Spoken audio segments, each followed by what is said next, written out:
Bom dia, meus amados irmãos, a graça e a paz do Senhor Jesus, louvado seja sempre o nome do Senhor. Bem, bullying tem sido um assunto que retorna de vez em quando, porque nós vivemos um período em que as pessoas são muito fragilizadas, muito delicadas. O Senhor Jesus recebeu foi muito bullying, ofenderam bastante, mas não somente a ele. E nós estamos em Mateus 12, a partir do versículo 22. Exatamente quando os fariseus se voltam contra Jesus para o atacar. Então diz o texto: Então lhe trouxeram o endemoniado cego e mudo, e ele o curou, passando o mudo a falar e a ver. E toda a multidão se admirava e dizia: É este, porventura, o filho de Davi? Então observe que os sinais que Jesus fazia devia apontar para ele, ou pretendia apontar para quem ele era.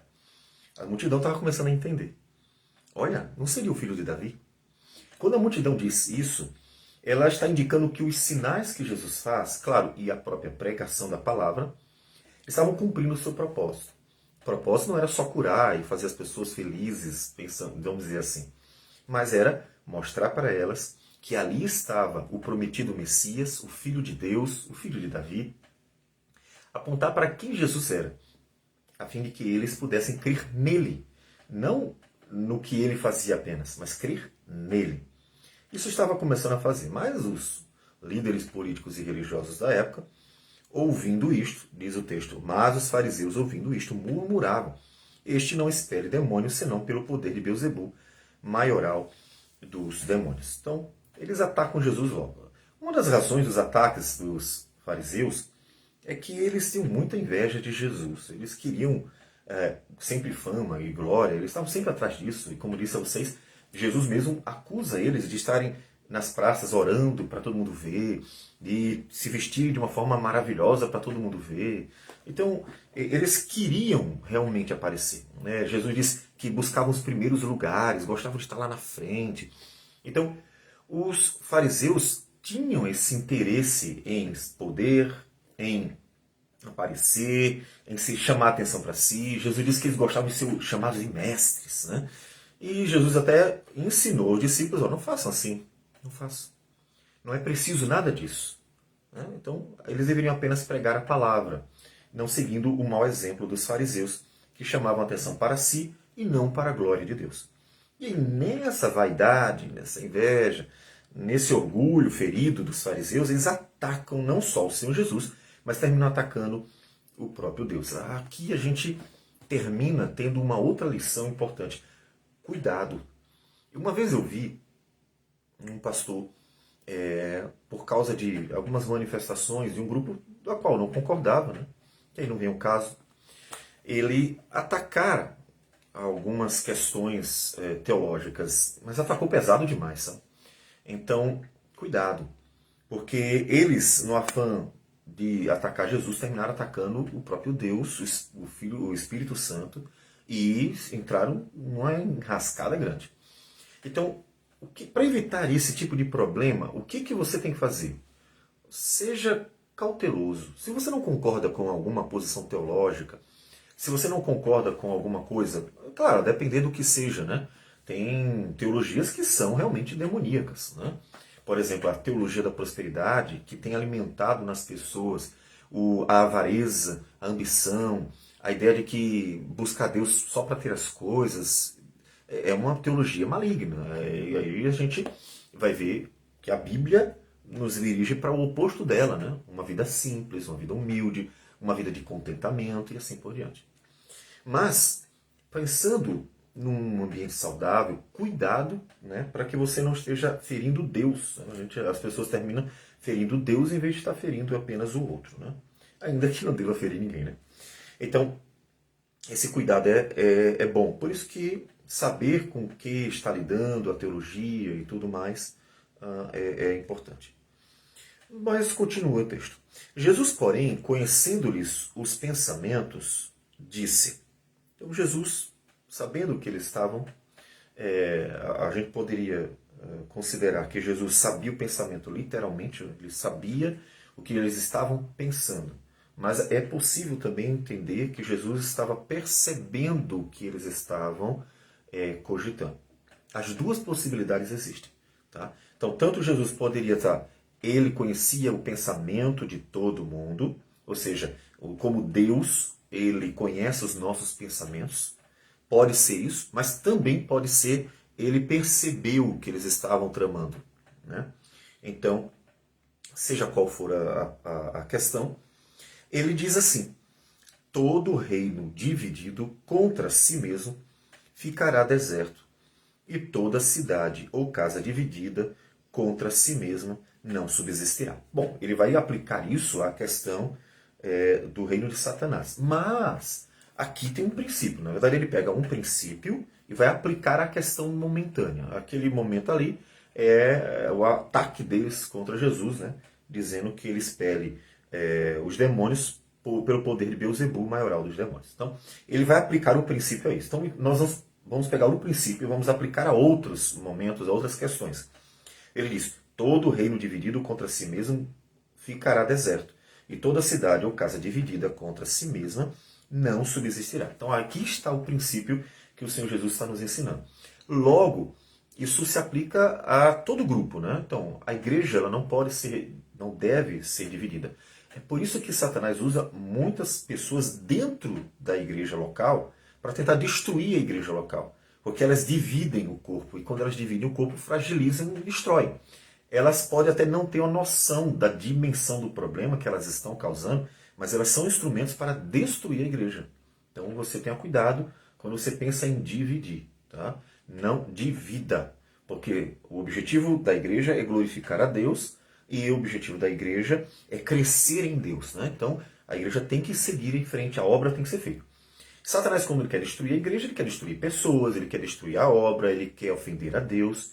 Então, quando você divide a igreja, você está destruindo tudo isso. Tá certo? Então, não divida. Tá certo? E como é que se divide? De várias formas. Tem pessoas que querem chamar a atenção para si mesmo, porque a vaidade, o orgulho, e aí, enquanto elas não conseguem ser o centro das atenções, elas saem dividindo, né, tudo. Outras pessoas, elas terminam criando problemas, confusões mesmo. E aí, olha, seja qual for a forma, lembre-se, a divisão, ela leva à destruição, tá certo? Essa tendência, inclusive, de nas igrejas locais, pessoas levantarem-se formando pequenas igrejinhas, né? Essa é uma coisa que a gente está sempre combatendo. Pequenas igrejinhas. Isso acontece assim, entre jovens, entre mulheres, entre homens. Pequenas igrejinhas. Ou seja, pessoas que vão juntando grupinhos e formando grupinhos particulares, né? Isso não é saudável. Não é que as pessoas não possam ter afinidade. Claro que é normal isso aí. Mas a relação eclesiástica ela é do todo, tá certo? Ela é do todo. Então, deixa a igreja inteira. Deixa a igreja inteira, tá certo? De forma alguma. Se alguma coisa está errada, então você não concorda, você fala, avisa, olha, não está certo assim, e deixa quieto. Mas deixa a igreja inteira. Tá certo? Porque todo reino dividido não subsiste. Aí aplique isso à sua família, aplique isso a todo lugar. Se Satanás espelha Satanás, dividido está contra si mesmo. Como, pois, subsistirá o seu reino? Então veja que Jesus mostra que a implicação é ele se destruir. Se ele está dividido, se o reino dele está dividido, vai se destruir. Então não deixe que a igreja seja destruída pela iniciativa de pessoas que estão tentando dividir o grupo grande, né? o povo, o corpo, né? Fomentando aqui uma fofoca, um problema aqui, outro ali, aí vai falando de um, vai falando de outro, vai criando contendas. Isso tudo, que para alguns pode parecer normal, é maligno. É maligno. Por quê? Porque destrói. Jesus deixou claro. Isso visa a destruição. Talvez a pessoa diga, mas eu não percebi a dimensão do problema. Mas foi um instrumento para algo maligno. Então, cuidado e ajude a lutar. Quando a pessoa quiser dividir desse jeito, ou seja, começa a minar as pessoas contra uma outra e assim por diante, criar grupinhos, você já chega, olha meu irmão, em que base bíblica você faz isso? Qual foi o ensino bíblico que você aprendeu, que você encontrou, de onde foi, para você dividir a igreja, formar grupinhos dentro dela, criar divisões, tentar voltar pessoas contra uma outra com a maledicência, fazer fofoquinha? Qual foi? Pergunte. E, obviamente ela não vai ter. Deus nunca ensinou isso para a igreja. Ensinou o contrário. Ensinou a comunhão, ensinou o amor, ensinou o perdão, ensinou a correção. Vai lá e corrige. Então não ensinou. Eu já vi até pastores, inclusive, e isso decepcionante por sinal, que começam a fomentar com outros pastores, presbíteros, contra outro. Ou seja, criou todo um grupo, por quê? Para poder atrair atenção para si mesmo, criaram toda uma confusão, jogando, ou seja, completamente antibíblico. Bom, obviamente vão colher os frutos disso. Então, não façam isso. Tá? Isso não é bíblico. A Bíblia não ensina isso. E ele continua no versículo 27. E se eu expulso demônios por Beelzebul, por quem os expulsam vossos filhos? Por isso, eles mesmos serão os vossos juízes. Interessante isso aqui. Filho de gato nem sempre é gatinho, né? Jesus fala dos filhos deles. A geração seguinte, descendente deles, seriam um instrumento para condenar a próprios fariseus. Interessante que Deus usaria os filhos dos fariseus para condenar os fariseus. E aí você vê que Jesus falou isso antes. Em Mateus 10, o Senhor Jesus diz assim, quando adverte aos discípulos sobre os perigos, ele diz, um irmão entregará à morte outro irmão, e o pai a seu filho. Filhos haverá que se levantarão contra os progenitores e os matarão. E um pouquinho mais adiante, ele diz assim, não penseis, versículo 34, não penseis que vim trazer paz à terra, não vim trazer paz, mas espada, pois vim causar divisão entre o homem e seu pai, entre o filho e sua mãe, entre a nora e sua sogra. Assim os inimigos do homem serão os da sua própria casa. Jesus mais uma vez falou isso. Então isso devemos entender, inclusive, que aconteceu mesmo. Porque lembre-se que o evangelho foi pregado para os judeus primeiro. E os judeus, crendo, então, deixaram outros judeus, né, com raiva, para criar inimizades. Então o judaísmo foi dividido entre dois grupos naquele momento. Foi dividido entre os que criam em Jesus e os que não criam em Jesus. Claro, isso aí é a partir de Pentecostes. Né? A partir de Pentecostes, o judaísmo foi dividido em dois grupos. E o que aconteceu? Famílias foram divididas. Jesus havia anunciado isso. Olha, eu vim, mas vai haver confusão entre vocês. Por quê? Porque uns iriam crer, outros não iriam crer. E a condenação dos que não criam viria dos próprios filhos, porque eles creriam, seriam instrumentos, lembre-se do Pentecostes, lembre-se dos talentos, dos dons, lembre-se do que aconteceu decorrente daquele momento. E os filhos dos fariseus, os filhos daqueles que não creram, muitos deles creram e expulsaram demônios e serviram de instrumentos na mão do Senhor. Então os próprios filhos terminaram sendo um instrumento de condenação dos pais que, né, trataram Jesus desse jeito, falando dele, mas não só dele. Né? Jesus mostra que o ataque a Cristo, na verdade, foi um ataque ao Espírito do Senhor, porque ele fazia tudo pelo Espírito do Senhor, pelo poder do Espírito de Deus. Então, se porém eu expulso demônios pelo Espírito de Deus, certamente é chegado o reino de Deus sobre vós. Então, a obra que Jesus estava fazendo era trazendo o reino de Deus. E trazendo o reino de Deus, nós temos os elementos do reino, né? A pregação da palavra, a nova aliança que ele faz no seu sangue. Nós vamos ter a manifestação graciosa e abundante do Espírito Santo. Então tudo isso o reino de Deus está chegando. A consumação da presença do reino de Deus se dá por meio da consumação da obra. Caso contrário, o reino de Deus não poderia estar entre os homens. Quando Jesus morre na cruz do Calvário e ressuscita, então o que acontece? Ele justifica os homens, tornando justo diante de Deus, e ressuscita para ser o rei deles. E aí o reino então é estabelecido. Antes disso, não. Tá? O reino de Deus está chegando. O reino de Deus não chegou, ele está chegando com Jesus. É preciso que ele morra e ressuscite para que, de fato, ele estabeleça o reino. Porque é preciso que, para alguém estar no reino de Deus, é preciso ser justo. Né? O reino de Deus é santo, porque Deus é santo. O reino de Deus é justo, porque Deus é justo. O reino de Deus é perfeito, porque Deus é assim. Ele é o rei deste reino. Então, portanto, nenhum pecador pode estar no reino de Deus. Então, não entrará no reino de Deus, pensando aqui na eternidade, quando o reino de Deus se manifestar em plenitude, não entrará no reino de Deus ninguém não justificado. Tá? Então, se alguém não estiver justificado, não vai estar no reino de Deus. Portanto, o reino de Deus ele só se estabelece com a morte e ressurreição. Jesus morre para justificar os pecadores e ressurge para dar vida eterna a eles, tornando-se o rei deles. Então, Jesus diz, eu estou trazendo o reino de Deus.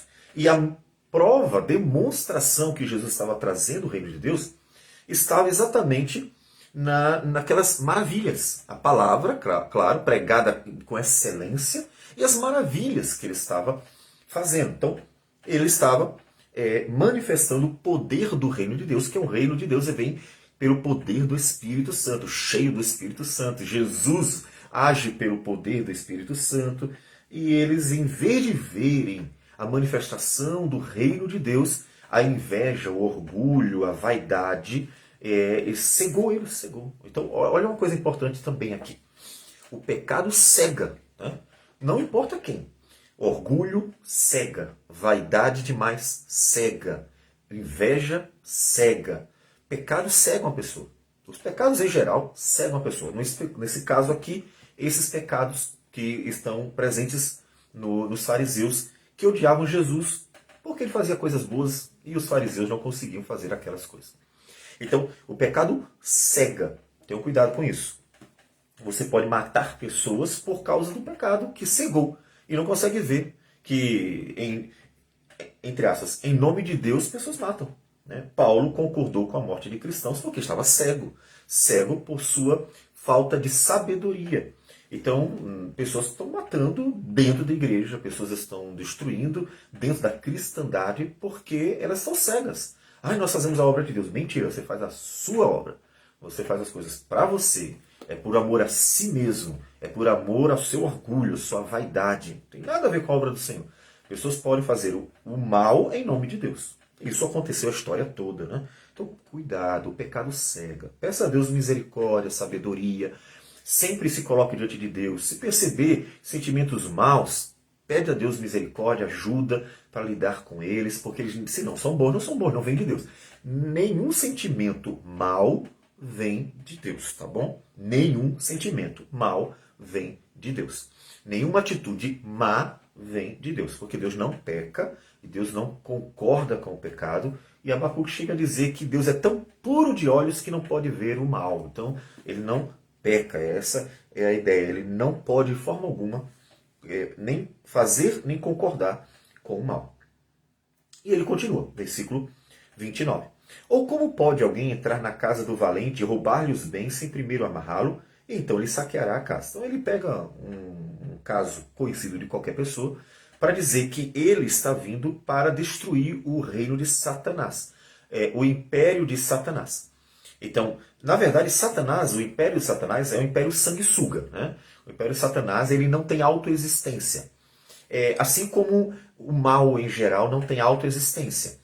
O que existe é o que é bom, porque Deus é bom. Deus é a existência, é o ser. O não ser ou a não existência é tudo aquilo que é contrário a ele. Né? Então, ele é. E tudo que não é ele, ou não vem dele, não é. Né? Então, não tem autoexistência. É um parasita. Então, Deus é bom e o mal, portanto, é uma negação do bem. O reino de Deus é santo, portanto, o império de Satanás é uma negação do reino santo de Deus e, portanto, ele não tem autoexistência. Ele está ali como um parasita que vai se aproveitando da criação de Deus, até que Deus destrua. Vai se aproveitando da criação. Então, Jesus veio para destruir o império das trevas. E, para isso, ele, obviamente, está avançando. E ele usa essa figura, né, de amarrar o valente. Ou seja, ele primeiro vai derrotar Satanás. Então, o que ele está fazendo é derrotando os demônios ali. Expulsando os demônios daquela geração. Está derrotando os demônios. Mas a obra principal, o derrotar Satanás, que é o valente mesmo, né, o chefão do império das trevas, ele cumpriu na cruz do Calvário. Na cruz do Calvário, ele tirou o poder de Satanás. É que é interessante que as pessoas têm uma noção errada de poder de Satanás. O poder de Satanás não é o poder para fazer um milagre, mal sobrenatural. O poder dele não é como um herói e e o vilão, né? Deus é o herói e Satanás é o vilão, e os dois têm poderes e um vai contra o outro. Então não é isso, tá? Não é conto de fadas, Marvel, não é isso. Satanás não tem um poder em si mesmo. Ele não tem poder nenhum em si mesmo, ele é só uma criatura. O que é que acontece? Então qual é o poder de Satanás? O poder de Satanás era, ele não tem mais, tá? Hoje Deus deixa Satanás ainda fazer alguns males, porque Deus tem sábios e santos propósitos em que consegue transformar males em bênçãos. Mas o poder de Satanás era, que não é mais, Jesus derrotou ele e tirou dele esse poder, era a legalidade. Satanás é um advogado. E qualquer semelhança com advogados não é mera coincidência. Muitos advogados são bem do diabo mesmo. Em geral, o que o advogado usa? Usa a lei. Usa a lei. Então, o Satanás usava a lei. Uma vez que o homem pecou, então Satanás tinha a lei a seu favor e contra o homem. Então Satanás estava sempre diante de Deus dizendo assim: Senhor, o Senhor é justo juiz. E aqueles homens que são os réus são pecadores. E a tua lei está contra eles. Portanto, o Senhor tem que destruí-lo. Então, o que Satanás fazia era isso. Satanás tinha um poder legal. Não era um poder miraculoso, extraordinário, um poder em si mesmo, nada disso. Então, ele usava essa lei a seu favor. E tentando destruir os homens, porque uma vez que eles estavam debaixo da condenação, ele podia fazer mal a eles, à torta direita, né? Vamos dizer assim. Uma vez que eles estão condenados, Satanás se sentia na liberdade de destruí-los. Ainda que Deus sempre controlou Satanás, tá? Senão era um caos completo, né? Satanás sempre foi controlado por Deus. Ele não pode fazer o que quiser. Então, o poder de Satanás é esse. E Jesus derrotou na cruz. Tirou dele o direito de destruir os homens, de condenar os homens. Por quê? Porque ele pagou o preço. Uma vez que Jesus foi na cruz, pagou a dívida e voltou para o tribunal e disse assim: Pai, aqui está a dívida desses homens, a dívida está paga. O advogado de acusação, que é Satanás, ficou perdido, né? E agora? Não tem ninguém para condenar? Ele tem, sim, sabe que homens vão para o inferno. Quem é que vai para o inferno? Quem não quis que a sua dívida fosse paga. Quem rejeitou a obra da salvação. Quem rejeitou o advogado de defesa que é Cristo. Quem acha que pode se defender em si mesmo. Quem simplesmente vive por sua própria conta. Então a negação de Cristo está por sua conta. Bom, você não quer Jesus, você não quer o perdão, a justificação, a graça redentora de Cristo, não quer. Bom, tudo bem. Tá por tua conta, cara. Lá na frente, o advogado de acusação que quer te destruir, que tu achava que era teu amiguinho, vai dizer diante de Deus: esse daí não tem justiça. Precisa ser condenado ao inferno. E você vai para o inferno. Então tá por tua conta. Jesus graciosamente chama, bondosamente chama. Diz: olha, venha, eu te defendo, eu justifico você, eu te livro da condenação, eu te livro da ira vindoura. Você só precisa crer, entregar sua vida a mim, confia em mim. Eu conduzo você para a eternidade. Então Jesus convida graciosamente. Quem rejeitar está por conta da pessoa, né? Problema teu. Lá na frente vai se ver com Deus, o juiz que vai condenar, mas vai ver que o próprio Satanás será o teu advogado de acusação, né? Então, o poder de Satanás era esse. Jesus venceu. Então, ele diz, olha, tem que primeiro amarrar o valente. Aí essa vitória de Jesus na cruz é exatamente o amarrar o valente. É derrotá-lo. Derrotar, tirando o poder que ele tinha na mão, que era o poder jurídico, poder legal. E aí ele continua dizendo, aí se voltando contra os fariseus: quem não é por mim é contra mim, e quem comigo não ajunta espalha. Então, só existem dois grupos. Jesus deixa bem claro. Ou você está com Cristo ou você está contra Cristo. Não tem um terceiro. Não, eu sou de uma terceira religião, de um terceiro modo de pensar, eu sou um filósofo, eu sou alguém de uma ideologia totalmente diferente. Eu nem estou contra Jesus, eu nem estou a favor de Jesus, eu sou diferente. Não existe isso. Ou você está com ele ou você está contra ele. Por quê? Porque ele é Senhor, ele é Deus, ele é o Rei do Universo, ele é o Criador de tudo. Se você não está com o Criador de todas as coisas, o Redentor da criação, o Senhor da glória, você está contra ele. Não existe um terceiro grupo. Então, assim, o mundo é dividido em dois grupos. Quem está com Cristo e quem está contra Cristo. Não tem ninguém isento. Ah, eu sou isentão, né? Nas eleições tem um monte de isentão que achava que ou você que você podia estar ou com um ou com o outro, ainda com ninguém, né? Não existe isso. Ou você está com um ou com o outro. No reino de Deus, ou você está com Cristo ou você está contra Cristo. Em que lugar, em que lado você está? Essa é uma pergunta que você tem que fazer. Quem não é por mim é contra mim. E quem comigo não ajunta, espalha. Por isso vos declaro, todo pecado e blasfêmia serão perdoados aos homens, mas a blasfêmia contra o Espírito não será perdoada. Se alguém proferir alguma palavra contra o Filho do Homem, ser-lhe-á isso perdoado. Mas se alguém falar contra o Espírito Santo, não lhe será isso perdoado, nem neste mundo, nem no porvir. Observe uma coisa. Jesus veio como homem. Então, alguém chega contra Jesus e fala algo de mal contra Jesus. Por que seria perdoado o pecado contra Jesus? Porque, sério, não tinha como saber que Jesus era o próprio Deus, a não ser revelado por ele mesmo. Mas qualquer pessoa sabe que o Espírito de Deus é Deus, porque é o Espírito de Deus. Então, o Espírito de Deus sendo blasfemado, não tem perdão. Você sabe que você está atacando o próprio Deus. Mas alguém chegasse para Jesus e ofendesse Jesus, até Pedro, né? Pedro negou Jesus. Pedro tentou Jesus, né? Ah, Jesus, não vai acontecer nada de mal. E Jesus se aborreceu e disse, arreda Satanás. Então, pessoas ofenderam Jesus. Elas foram perdoadas, uma vez que voltaram, se arrependeram, pediram perdão. Por quê? Porque é o Deus homem. Não tem como os homens saberem que ali é o Deus vivo e verdadeiro, o Criador de tudo. Então, Jesus perdoou a ignorância deles. Deus teve misericórdia da ignorância deles. Pedro, lá na frente, quando está no Pentecostes, ele diz, aquele que vocês mataram, Deus ressuscitou e o fez Senhor e Cristo. Então, a multidão de Pentecostes, aquela multidão primeira, foi exatamente a multidão, bom, não literalmente um por um, mas dali nós temos ali um grupo significativo de pessoas que estavam na crucificação, porque estavam na Páscoa, né? Então, eles estavam na Páscoa e estavam no Pentecostes. Lembra que são as 3 festas que eles deveriam participar, né? A Páscoa, o Pentecostes e a festa do Tabernáculo. Eles estavam ali na Páscoa dizendo, solta Barrabás, crucifica Jesus. Então, eles se voltaram contra Jesus. Eles foram levados, inclusive o texto diz que eles foram levados pelos sacerdotes, fariseus, houve um motim, digamos, contra Jesus. E Jesus perdoou. Jesus disse, Pai, perdoa que eles não sabem o que fazem. Então, por que a ofensa contra o Filho, contra Jesus, é perdoada? Pela ignorância deles. Eles não sabiam que Jesus é o próprio Deus. Hoje, mas não. Hoje, qualquer pessoa dentro do cristianismo que se voltar contra Cristo de fato, é diferente. Porque não é ignorância. Agora ele está se voltando contra o próprio Deus. Uma vez que ele sabe que é o próprio Deus. Né? Mas naquela época, eles sabiam que o Espírito Santo é o Espírito de Deus. Ainda que não tivesse uma noção de trindade.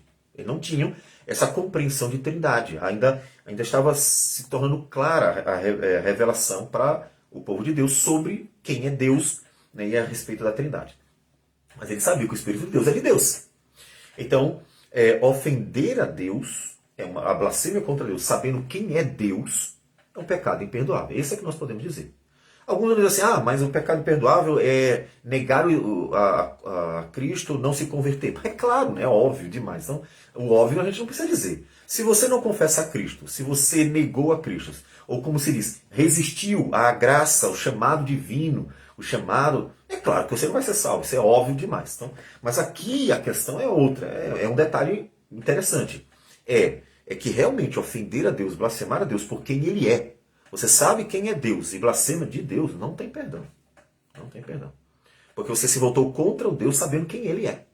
Então Deus é muito misericordioso, aí a gente vê uma questão importante. Veja que Deus é muito misericordioso na paciência, na misericórdia. Ele tolera muito da ignorância dos homens. Ignorância não é instrumento de salvação, tá? Os homens vão ser salvos pela ignorância. Não. Todavia, Deus é muito misericordioso com a ignorância. Paulo diz isso. Paulo mesmo. Em Gálatas, Paulo, quando está contando rapidamente um pouco da sua história, no capítulo 1, ele diz assim, versículo 13, capítulo 1. Porque ouvistes qual foi o meu proceder outrora no judaísmo, como sobremaneira perseguia eu a igreja de Deus, ia devastá-la. Olha que terrível que ele fez. E na minha nação, quanto ao judaísmo, avantajava-me a muitos da minha idade, sendo extremamente zeloso das tradições de meus pais. Veja, uma religião sem sabedoria, sem o Espírito de Deus. Ele estava sendo zeloso de tradições e terminou concordando com a morte de verdadeiros cristãos. Quanto, porém, ao que me separou antes de eu nascer e me chamou pela sua graça, aprove revelar seu Filho em mim, para que eu pregasse entre os gentios.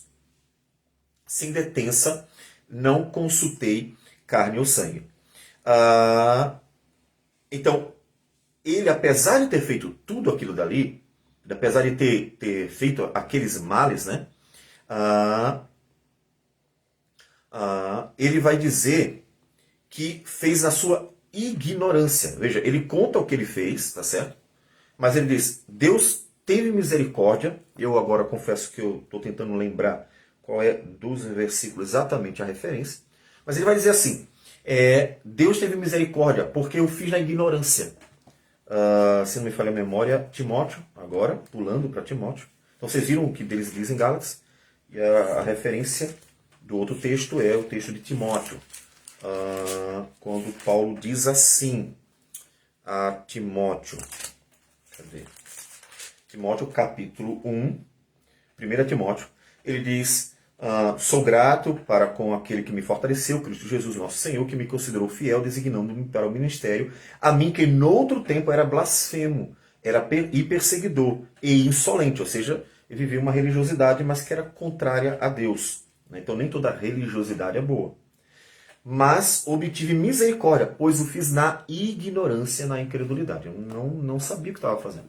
Então, só para mostrar para vocês, a misericórdia de Deus para com a ignorância dos homens. Mas você sabe quem é Deus e ofende a Deus, blasfema contra Deus, não espere perdão. Então, os homens na sua ignorância muitas vezes ofendem. Né? E Deus é misericordioso, porque fizeram na ignorância. Então, eles não sabiam o que estavam fazendo. E Deus é misericordioso. Mas nesse caso, não. Eles sabiam muito bem que estavam ofendendo o Espírito de Deus, porque o Espírito de Deus é o Espírito do próprio Deus. Né? Então ele condena aqueles fariseus. Então, meus amados irmãos, veja que o período de Jesus foi tenso, né? Uma luta grande. Né? E nessa luta terminaram muitos se condenando por suas próprias palavras, né? E no inferno por suas próprias palavras. Tá? Então você ande com o Senhor, viva para a glória do Senhor, viva no temor do Senhor. Não deixe jamais ser tentado a ser um instrumento maligno, já para destruir a igreja. Não cause problemas, divisões, fofoquinhas. Isso é uma coisa que, infelizmente, é comum e as pessoas acham tão natural. Cuidado para não ofender o próprio Deus quando você acha que vai estar ofendendo alguém. Os profetas foram mortos e eles pensavam que estavam matando profetas. Não estavam matando profetas, estavam matando enviados de Deus. Então eles estavam ofendendo o próprio Deus que enviou os profetas. E por isso Jesus mesmo vai dizer lá na frente, Jerusalém, Jerusalém, que matas os profetas e apedrejas os que te foram enviados. Quantas vezes eu quis ajuntar vocês? Então Deus estava fazendo a obra e eles estavam contra Deus porque estavam contra homens enviados por Ele. Então cuidado. Então toda prudência, toda sabedoria, toda maturidade cristã, toda piedade, para você não se levantar contra aqueles que o próprio Deus enviou. Porque aí você vai se ver com o próprio Deus, tá? Vamos orar então, Senhor. Senhor Deus amado, bendito seja o nome do Senhor. Nós te louvamos, te glorificamos, te engrandecemos, porque o Senhor nos revela a tua palavra. Nos ajude a sempre ser instrumentos de bênção. Amadurece teu povo, nós vivemos um período de cristandade muito imatura, muito infantil. Apesar das pessoas parecerem terem um ar de piedade, maturidade, na verdade há muita carnalidade. Muita vaidade, muito orgulho. As pessoas fazem as coisas não por amor a ti, fazem as coisas por amor a si mesmo. Elas querem seus nomes grandes e como fariseus estão tão preocupados consigo que esquecem do Senhor.